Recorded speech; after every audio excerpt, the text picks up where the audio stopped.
Charlie started to say something, but seeing the anger on Claire's face, he could only grit his teeth, turn, and walk out of the restaurant. The nerve of that guy! The boss of some small-time company, acting so tough in front of him? Does he have a death wish? And why was Claire so worried about offending him? Didn't she know her husband was the most powerful man she'd ever meet? For a moment, Charlie wanted to tell Claire everything. His real identity, the truth about his family. Then she wouldn't have to worry about the future or be pushed around by a nobody like this. But the words died on his lips. He held back.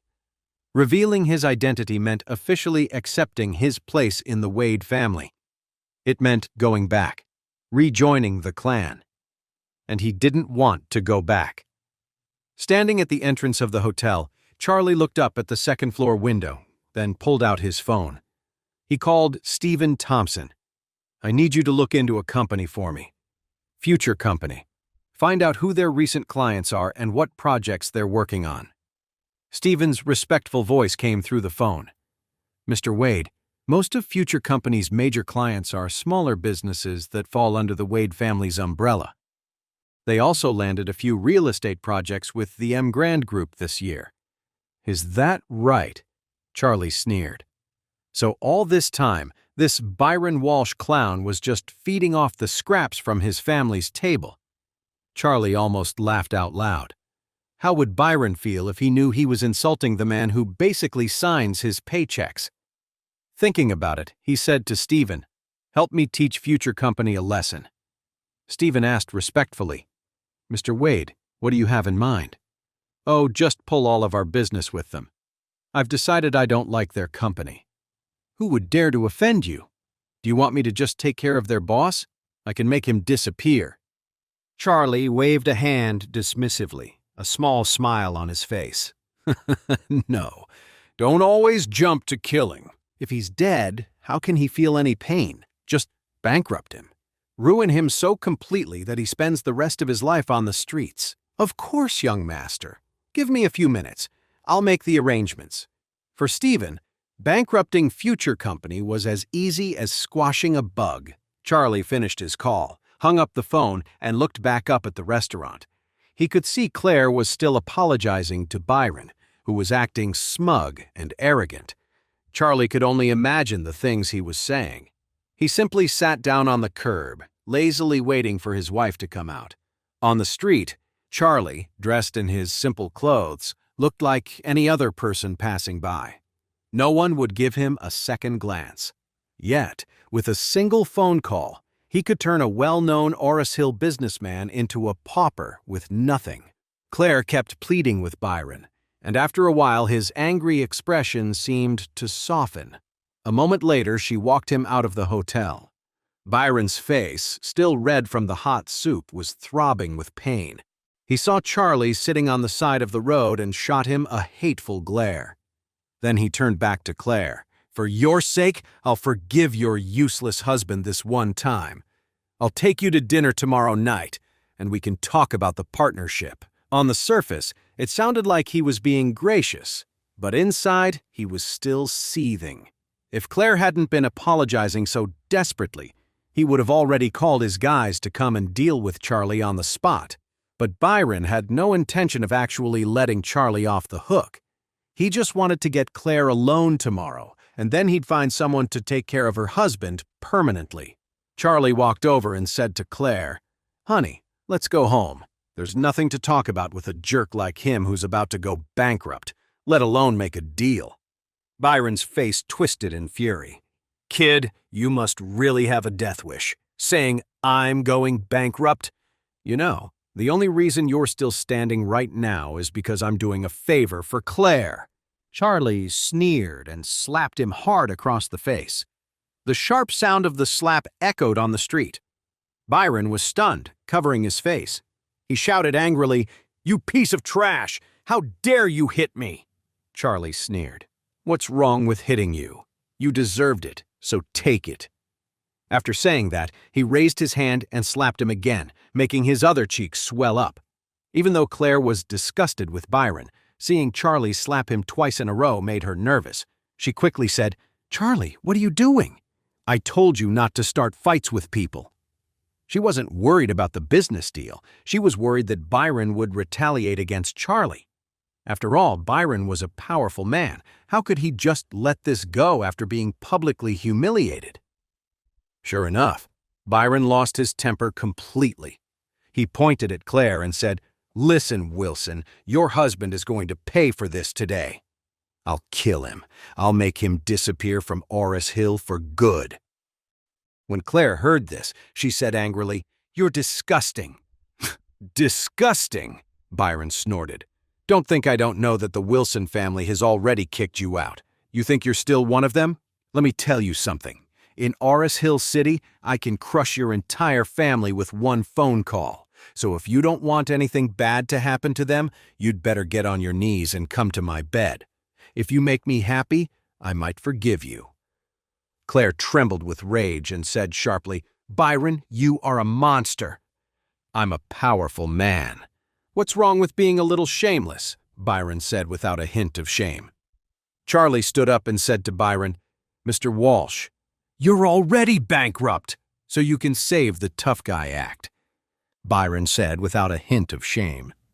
Charlie stood up and said to Byron, "Mr. Walsh, you're already bankrupt, so you can save the tough guy act." "What? What did you say?" Byron was stunned, not knowing how to react. He was about to yell when his cell phone started ringing. He didn't want to answer, but the phone kept ringing insistently. Byron pointed a threatening finger at Charlie and then impatiently answered the phone. "Yeah, what is it?" "Mr. Walsh, it's terrible.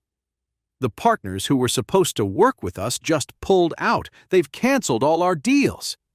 "What?" Byron's face paled. "I'll call D.C. right now." "Hold on. It's not just our Washington, D.C. partners who pulled out. The M. Grand Group just canceled everything, and they've been with us for years. On top of that, Mr. Dalton, Mr. Prescott, and Mr. Thompson all just terminated their contracts." Byron held the phone, too stunned to say a word, but the voice on the other end continued. "Right now, 4 different companies have called, demanding that future company pay massive penalty fees for breaking contract. Mr. Jones from the finance department called. He wants the $280 million construction loan paid back in full by tomorrow, or they'll start legal action and seize the property. Also, the heads of American Federal Bank, Bank of America, American Trust Bank, and American Farmers Bank all called. They're calling in our debts. We have to pay back every loan by noon tomorrow, or they'll auction off all the company's assets." Byron was sweating bullets, his face completely drained of color. Cold sweat soaked through his shirt. Was the world going crazy? Or was he having a nightmare? How could everything go wrong all at once?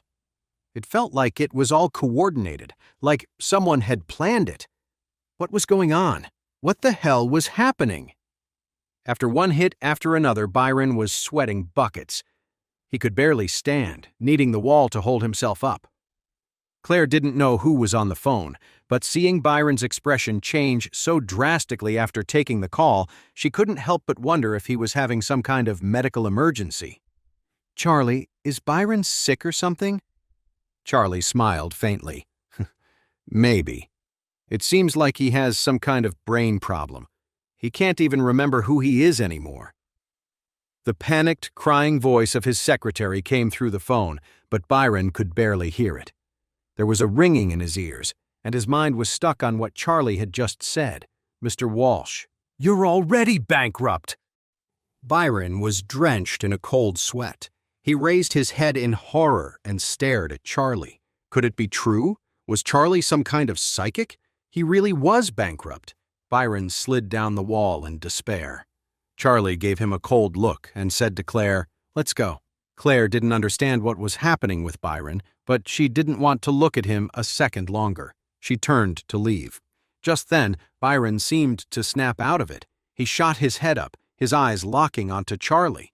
Just as Charlie was about to get into the car, Byron charged at him. His eyes were bloodshot, and he was panting heavily, his gaze fixed on Charlie. Byron's crazed look made Clare nervous, and she instinctively took a step back, moving closer to Charlie. You did this, didn't you?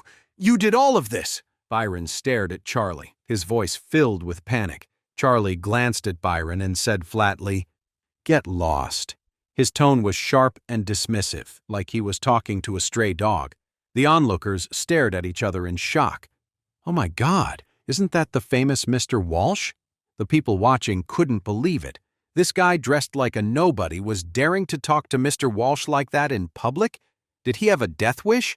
Did he not want to work in Orris Hill City ever again? But then, right in front of everyone, Byron dropped to his knees in front of Charlie. With tears streaming down his face, he pleaded, "Mr. Wade, I was wrong. Please, just let me make a living." The whole crowd went silent. No one could believe what they were seeing. Byron Walsh, the famous construction tycoon in Orris Hill City, was on his knees in front of some random guy. Even Claire was stunned. She never would have imagined Byron Walsh kneeling to Charlie. "Mr. Wade, I deserve to die for what I tried to do to Claire. I was wrong. I'm so sorry. I swear I'll never do it again. Please, please, spare me. Don't destroy me completely." As Byron spoke, he started slapping himself hard across the face, the sound echoing loud and clear. Charlie's face was blank. He watched Byron slap himself a dozen times until his mouth started bleeding. Then, Charlie said quietly, "Mr. Walsh, I have no idea what you're talking about." "Mr. Wade, once Future Company goes bankrupt, I won't just be broke, I'll be hundreds of millions of dollars in debt. I'll never be able to pay it back, not even in my next lifetime." Byron stayed on his knees, pleading, completely stripped of his usual powerful demeanor. Everything was happening so fast, and it was all too much of a coincidence. Charlie had said he was bankrupt, and suddenly Future Company was hit with one disaster after another. It was definitely going to go bankrupt by tomorrow.